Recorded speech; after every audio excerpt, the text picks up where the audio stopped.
Merci, Monsieur. Thank you, Mr. Speaker.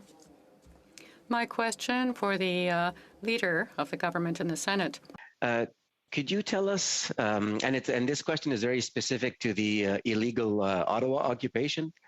And so my question is, can you tell this chamber and members of this chamber if, because let's face it, we have a chief of police in the city of Ottawa, Peter Slowly, who had to step down because of this illegal occupation.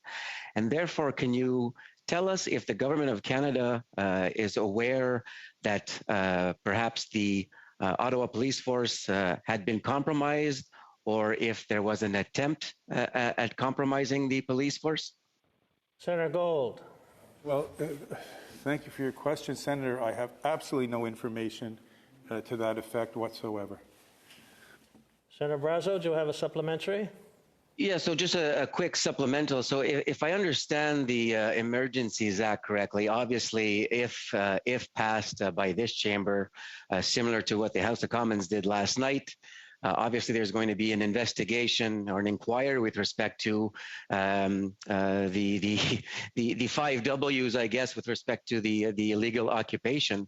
And so we know that oftentimes in our democracy that politicians like to police themselves, and police officers and police like to police themselves. And so will this, if passed, will this inquiry actually get to perhaps having answers to those questions like I asked earlier? Thank you.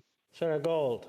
Well, thank you for your question. I fully expect that the inquiry will address all relevant questions surrounding the circumstances leading to the declaration of the emergency, which would include, of course, how policing was handled both here and elsewhere.